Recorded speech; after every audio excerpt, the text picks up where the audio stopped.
Nah guys, kalau gua menangkap nih ya, kayaknya tuh ada kekhawatiran publik bahwa kasus korupsi bansos di Kemensos ini akan berhenti nih sampai hanya memperkarakan Juliari Batubara saja. Ya tentu aja motivasinya ini untuk mengamankan posisi pihak-pihak yang lebih tinggi di atasnya. Ya bisa jadi itu Madam Bansos atau Mister Bansos ya, kita nggak tahu ya. Ya boleh jadi ini Madam-Madam atau Mister-Mister ini adalah para elit PDIP atau partai di mana sebelumnya Juliari berkiprah sebagai wakil bendahara umum.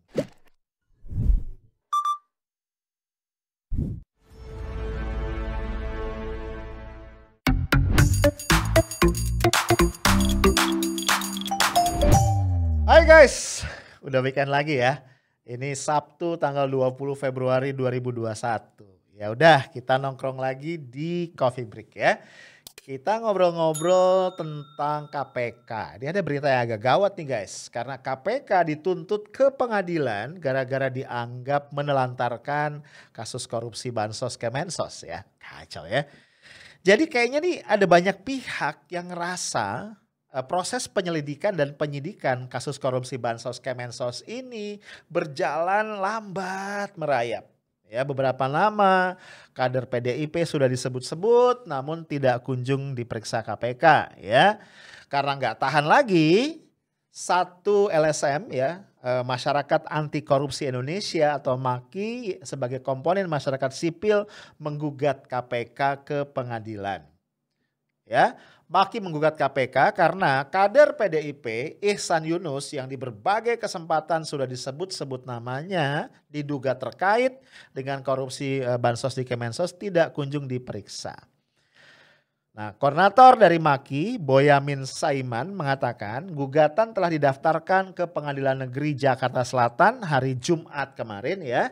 Dan dia menilai penanganan perkara tersebut tidak serius dilakukan oleh KPK. Kacau ya. Bahkan menurut MAKI, KPK telah menelantarkan penanganan kasus korupsi tersebut. Ya, ini masih menurut Boyamin ya. Alasan gugatan ini terkait kenapa? Tidak pernah diperiksanya kader PDIP ya, Ihsan Yunus ya. Kita tahu bahwa beliau ini sebelumnya adalah wakil ketua komisi di DPR RI, Komisi 8 kalau nggak salah yang membidangi antara lain masalah-masalah sosial ya. Jadi bermitra dengan Kementerian Sosial. Nah, kemudian dimutasikan gitu ya. Nah, jadi Ihsan ini udah berkali-kali disebut namanya dalam proses pemeriksaan tapi tidak kunjung dipanggil. Padahal ya ini kata Boyamin, kalau mengutip hasil rekonstruksi kasus, Ihsan diduga terlibat karena melakukan pertemuan dengan pejabat Kementerian Sosial dan juga dengan salah satu yang sudah menjadi tersangka yaitu Matius Joko Santoso. Make sense ya, hadir di pertemuan dengan orang yang sudah jadi tersangka itu mestinya mungkin segera diperiksa ya. Nah, ini terlebih lagi nih ada fakta lain. Operator Ihsan yang bernama Agustri Yogaswara yang panggilannya adalah Yogas itu menerima uang sebesar 1.532.844.000 dan 2 sepeda merek Brompton dari tersangka Hari Sidabuke. Ya, Brompton bro, mahal banget ya. Selain itu guys, penyidik KPK juga sudah menggeledah rumah orang tua Ihsan yang berada di Jalan Raya Hankam nomor 72 Cipayung, Jakarta Timur. Jadi gue sih merasa ini make sense ya, MAKI ini ngelihatnya ada keanehan ya. Udah begitu banyak hal ya tadi temuan-temuan ya, adanya orang kepercayaan Ihsan, dapat uang, kemudian udah diperiksa nih rumah orang tuanya segala macam ya, udah ada rekonstruksi ya kan, diduga dia bertemu dengan para tersangka, tapi even dipanggil sebagai saksi aja belum ya.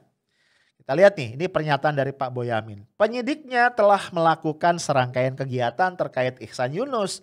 Namun demikian hingga saat ini belum pernah diberitakan kegiatan pemanggilan dan pemeriksaan Ihsan Yunus sebagai saksi. Ya kan tahapannya gitu ya, bisa dipanggil sebagai saksi, diperiksa. Kalau ternyata ada bukti-bukti awal yang cukup, itu akan dinaikkan statusnya menjadi tersangka. Dan selama ini kalau kita lihat orang-orang yang sudah dipanggil KPK sebagai saksi ya itu kayaknya 80-90% kemudian jadi tersangka deh biasanya. Coba deh lo lihat ya. Nah hal-hal ini kemudian membuat MAKI merasa ya KPK ini nggak profesional. Nah, Boyamin menambahkan keterangannya nih. Penyidik KPK diduga juga tidak melaksanakan seluruh izin penggeledahan yang sudah diberikan oleh Dewan Pengawas KPK. Ya lu tahu ya, setelah revisi Undang-Undang KPK itu kalau penyidik KPK mau menggeledah itu harus ada izin dari Dewas. Jadi berdasarkan temuannya Maki, sebenarnya ya Dewan Pengawas itu sudah memberikan 20 izin penggeledahan.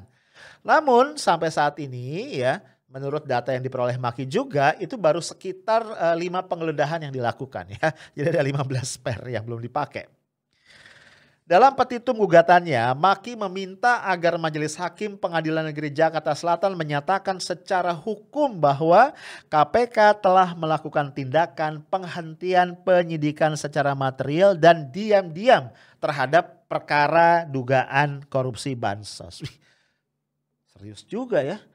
Kemudian di petitum berikutnya diminta agar Majelis Hakim memerintahkan KPK untuk melakukan proses hukum selanjutnya dengan segera melakukan pemeriksaan terhadap Ihsan Yunus dan melakukan penggeledahan sebagaimana 20 izin yang telah diberikan Dewan Pengawas. Ini tepatnya kata-kata Boyamin begini, Majelis Hakim memerintahkan termohon atau KPK melakukan penyelesaian penanganan penyidikan dan melimpahkan berkas perkara kepada jasa penuntut umum pada KPK. Jadi ini jangan mandek lah kira-kira gitu ya. Nah guys, kegeraman Maki ini nampaknya juga mewakili kegeraman publik ya guys ya. Kenapa gue bilang begitu? Karena dalam proses penyelidikan dan penyidikan ini berlangsung sampai saat ini sudah banyak banget ya hal-hal yang terungkap ke publik ya. Misalnya mulai dari dugaan bahwa ada aliran dana yang masuk ke partainya Juliari Batubara yaitu PDIP.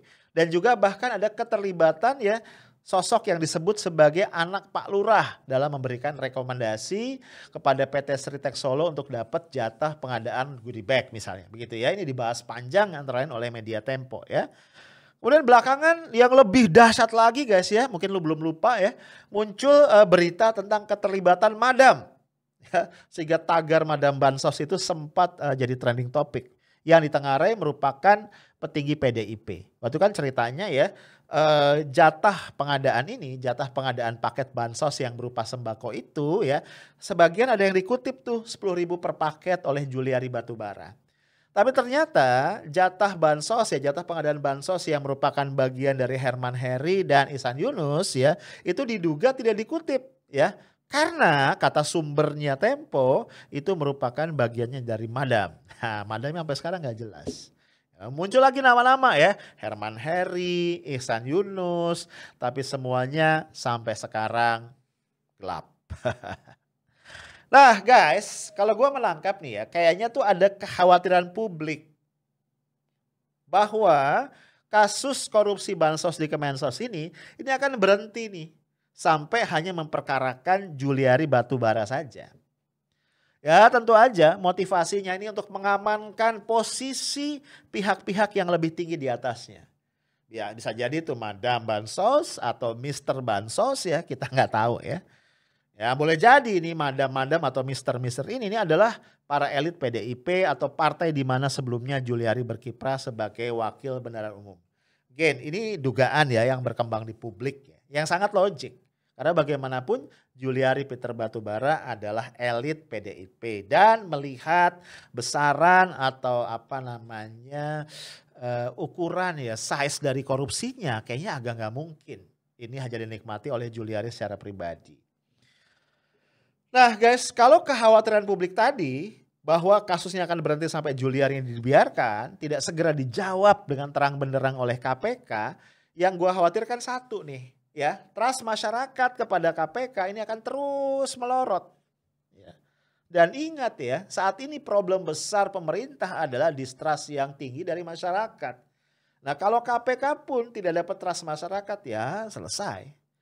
Satu-satunya cara KPK nih untuk dapat trust kembali apa? Mempercepat penyelidikan dan penyidikan, kemudian mengembangkan kasusnya ya, mengikuti bukti yang berjalan dan juga mengumumkan tersangka baru. Lalu kemudian memberikan tuntutan maksimal yang memenuhi rasa keadilan masyarakat. Oh ya guys, gue mau ngingetin ya, di change.org itu ada petisi hukum mati Juliari koruptor bansos COVID-19. Gue cek barusan sudah tercatat lebih dari 15.600 orang yang berpartisipasi menandatangani petisi tadi. Gua berharap lu bersedia untuk memperkuat desakan ini dengan ikut menandatangan dan lu bisa join lewat link yang gua akan tinggalin di kolom komentar. Kita berharap KPK punya gigi, KPK punya keberanian karena kita yakin mereka mampu untuk mengungkap kasus ini sampai ke akar-akarnya. Itu aja guys, stay tough, smart, and professional. Assalamualaikum warahmatullahi wabarakatuh.